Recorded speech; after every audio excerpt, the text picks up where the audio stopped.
Entreprise missionnaire, aide missionnaire internationale, Network apostolique, partie 6. Enfin, nous commençons partie 6.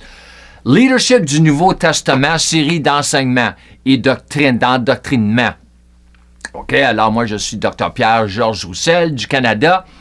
Ici, j'ai marqué, les gens me demandent encore, quand je fais des live streams, les gens me demandent encore où est le Canada, OK? Ce qui n'est pas grave, car à une époque, je ne savais même pas où se trouvait l'Afrique. Et c'est tout un continent et non seulement une nation. Nous sommes à Oshawa. La ville, ça s'appelle Oshawa, dans la province de l'Ontario. C'est le sud de la province. Moi, j'ai été né dans le nord de la province, le nord de l'Ontario. Mais nous sommes dans le sud de l'Ontario. Et Oshawa, la ville, pas Ottawa, mais Oshawa, c'est proche de Toronto. Toronto, c'est la capitale de l'Ontario, mais Ottawa, c'est la capitale du Canada. Mais nous sommes à Oshawa, pas Ottawa. OK? Il y a une différence. Des fois, il y en a qui se mêlent avec tout cela. Alors, ici, j'ai marqué, si vous voulez devenir un véritable missionnaire apostolique, pas seulement un missionnaire apostolique authentique et efficace, vous devrez vous familiariser avec une partie de votre géographie et l'un des meilleurs moyens d'y parvenir est de vous procurer une carte du monde. Même une petite carte pour commencer. Moi, j'avais commencé avec une petite carte. OK, enfin, je me suis acheté une grosse carte et là, je crois que j'ai au moins 5-6 cartes du monde dans ma maison, même des cartes du Canada, de l'Ontario. OK? Et vous devrez apprendre à prier pour les continents et leurs nations, oui, respectives même pour les nations sur lesquelles vous ne marcherez jamais, car les vrais missionnaires apostoliques sont aussi des intercesseurs. Le travail missionnaire n'est pas seulement ce que nous avons vu et appris. Nous sommes sur le point de voir une toute autre facette de ce mot missionnaire avec entreprise missionnaire, parce que les missionnaires ont des entreprises. Et je ne dis pas qu'il n'y a pas de bons missionnaires sur la terre. C'est pas ça que j'ai dit du tout. Je veux seulement dire que nous devons voir un bord du missionnaire apostolique que nous n'avons pas vu, peut-être ça fait des années. OK? Ici, j'ai marqué, certains ont dit que le mot leadership, parce que nous parlons sur le leadership du Nouveau Testament, et on dit le mot leadership n'existe pas dans la Bible. Et c'est vrai, vraiment, c'est vrai.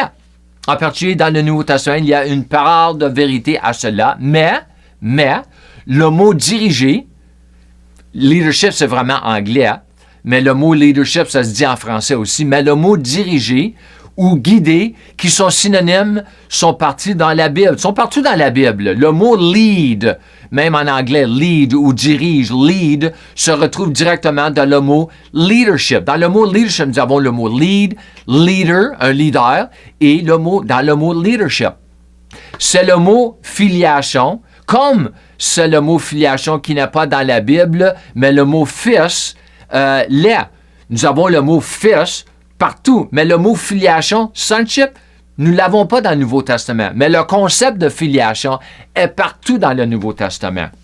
Voici quelques exemples concernant le mot conduit, pour le mot lead en anglais. Romains 8,14. Car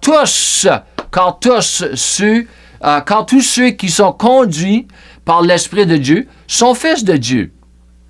Jean 16,13. Cependant, quand lui, l'Esprit de vérité sera venu, il vous guidera, il vous conduira dans toute la vérité, car il ne parlera pas de sa propre autorité, mais tout ce qu'il entendra, il le dira et il vous annoncera les choses à venir. Le concept de leadership est partout dans la Bible, y compris dans l'Ancien Testament. Peut-être devrions-nous appeler le leadership du Nouveau Testament comme le leadership de l'Esprit Saint. All right? Parce que c'est l'Esprit de Dieu est celui qui doit exercer son leadership ou sa conduite, sa guidance à travers de quelqu'un qui fait partie dans le corps du Christ. Parce que c'est l'Esprit Saint qui guidait Jésus. Alors Jésus est le premier-né du corps du Christ, de son corps. Oui? Alors, l'Esprit Saint doit exercer son influence à travers de quelqu'un dans le corps du Christ. Selon Alors, ici, un peu de théologie, un peu plus. Selon la concordance de Strong's, James Strong, ça, c'est un des plus gros, ça. C'est pas mal gros. Aussi avec les dictionnaires et sur l'hébreu et le grec.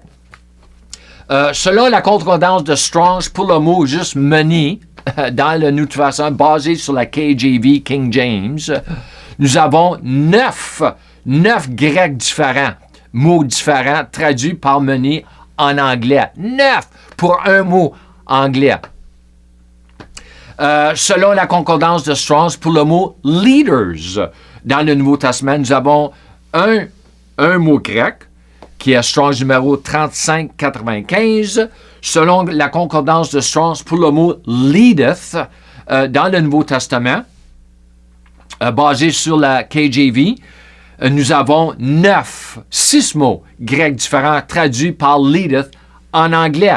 Alors, le mot leadeth a 6 différents mots grecs. Alors, venez pas me dire que le concept de leadership n'est pas dans le Nouveau Testament. Selon la concordance de Strong's, pour le mot conduit dans le Nouveau Testament, basé sur la KJV, nous avons 9 mots grecs différents traduits par conduit en anglais. Et le dernier ici, nous avons, selon la concordance de Strong's, pour le mot guide, pas guidé, mais guide, dans le Nouveau Testament, basé sur la KJV, nous avons 4 mots grecs différents traduits par guide en anglais. Alors, c'est partout dans le Nouveau Testament. Ici, j'ai marqué les leaders ou les guides ou les dirigeants, ils veulent vous diriger dans une certaine direction. C'est ça qu'un leader fait ou il veut faire. Que ce soit la bonne ou la mauvaise direction qui dépend du leader ou du guide. Même le Seigneur lui-même a utilisé le mot leadership avec moi assez souvent. Alors, si le Seigneur se sert du mot leadership, on peut certainement se servir du même mot, OK? Alors, moi, je peux continuer, mais je voulais juste faire quelque chose bref aujourd'hui avant qu'on continue avec les autres parties sur le concept de leadership dans le Nouveau Testament. Même quand il s'agit du mot suivre quelqu'un comme dans « suivez-moi », Jésus a dit ça souvent, il porte l'idée de quelqu'un qui vous conduit afin que vous puissiez le suivre, car il s'agit essentiellement de dire « laissez-moi vous diriger ou vous guider et je pourrais le faire si vous me suivez. » C'est vrai. Et certains des meilleurs exemples de cela se trouvent dans des versets tels que Matthieu 4, 19, nous avons, puis Jésus leur dit, « Suivez-moi et je vous ferai pécheurs d'hommes. » Marc 6, 1, puis Jésus sortit de là et vint dans son propre pays et ses disciples le suivirent. Pourquoi qu'ils le suivirent? Parce qu'il voulait être sous son leadership. Il voulait que Jésus les dirige. Vous ne dirigerez ou vous ne guiderez jamais quelqu'un à moins qu'il ne vous suive ou suive vos instructions ou vos conseils. Vous essayez peut-être de les diriger dans une certaine direction, mais s'ils ne suivent pas vos conseils, vous ne les dirigez pas réellement. Dans ce monde, dans le monde ici sur la terre, nous avons besoin de bons leaders ainsi que de bons suiveurs. Vous ne pouvez pas échapper à ce concept. C'est partout dans le monde des païens et dans l'Église. Votre capacité à influencer, ça c'est important ici, votre influence à influencer les gens se trouvera dans votre capacité à les diriger. Et votre capacité à diriger les gens se trouvera dans votre capacité à les influencer. Ça, c'est vrai, c'est très vrai. Mais il y a toujours une exception aux règles. Et l'exception, moi, je vais partager, c'est un bon leader, il va essayer de vous diriger sur qu'est-ce qu'on appelle la mortification et la transformation. Ça fait partie aussi avec le jeûne. Le jeûne, pas manger. Moi, je suis sur mon 22 jours d'un 40 jours encore. Et il y a beaucoup qui ne sont pas intéressés d'aller dans cette direction-là. Mais ça ne veut pas dire qu'ils ne sont pas ceux qui veulent les envoyer dans cette direction-là. Ça ne veut pas dire que ce pas des bons leaders. Oui, ils sont des très bons leaders. OK? Tout cela est bien plus encore à avoir avec le leadership, le mot leadership. Quiconque vous influence en bien ou le mal vous conduit, en fait sur le bon ou le mauvais chemin. Le véritable leadership est une question d'influence. Un exemple, Hitler. Nous connaissons tous Hitler, nous avons tous entendu son nom et tout ce qu'il a fait, tout ce qu'il a accompli. Hitler étant un grand leader, n'est-ce pas?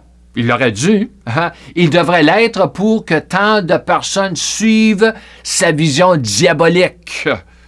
Il y en a beaucoup d'autres que je pourrais mentionner qui étaient tout aussi mauvais qu'Adolf Hitler ou même pire.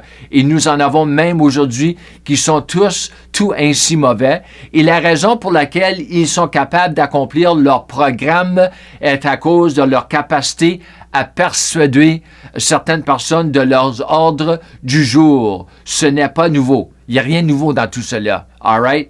Il y a beaucoup de monde dans le monde aujourd'hui qui sont... Leur vision est très, très mauvaise. C'est diabolique. Il y a beaucoup qui embarquent sur cette vision-là parce qu'ils n'ont pas de discernement. Alors, il faut leur aider, par exemple. On peut leur aider. Et tout cela fonctionne aussi très bien dans l'Église parce que tout ce dont vous avez besoin est d'avoir un homme ou une femme en avant de l'Église, crachant de la fausse doctrine au lieu de la saine doctrine. Et si les gens assis sur la banc ne savent pas mieux, ils finiront par croire ce qu'ils entendent, à quoi ils sont exposés, faisant que tout le corps de cette Église ou de cette congrégation ira dans la mauvaise direction. Oui, c'est vrai. Très triste, mais très vrai. Et c'est pourquoi nous avons besoin d'une réforme afin de conduire et de guider son peuple dans sa direction et non dans la direction d'un homme ou d'une femme. Le peuple de Dieu appartient à Dieu.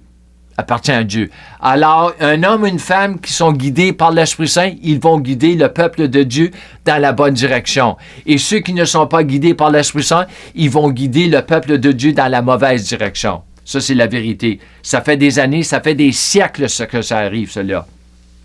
Ici, j'ai marqué, nous devons apprendre. Et c'est ce que vous obtenez avec moi, car avec moi et l'entreprise missionnaire, vous êtes de retour à l'école et cette fois dans le cadre d'une école biblique. Je suis un enseignant et encore plus un éducateur, vraiment. Un réformateur, c'est un éducateur. Un apôtre, c'est un éducateur. Pour apprendre à marcher dans la plénitude de votre filiation, vous devrez apprendre à marcher dans la plénitude de sa grâce, parce que nous avons récupéré notre filiation où nous sommes devenus fils encore à cause de sa grâce, puisque nous sommes sauvés par sa grâce et la grâce a rendu disponible notre filiation ou le fait que nous soyons devenus fils de Dieu. Et je dis cela dans le contexte de si vous voulez apprendre les bonnes choses, vous aurez besoin d'entendre ces choses encore et encore en appliquant la loi de la répétition, afin que vous puissiez obtenir ces choses au plus profond de votre cœur, de vous, et pas seulement en surface. Les paraboles du Seigneur parlent beaucoup de cela. Et la raison que j'ai mentionné le mot filiation aussi, nous avons regardé un peu dans le contexte d'être guidé par l'Esprit, son Fils de Dieu, c'est parce que je finis toujours mes enseignements de vous encourager de marcher dans la plénitude de la foi de Dieu, de la grâce de Dieu et de la foi de Dieu, parce que c'est la foi qui donne accès à la grâce de Dieu. All right? Alors, je finis mon enseignement. Je vous remercie. Shalom et Amen.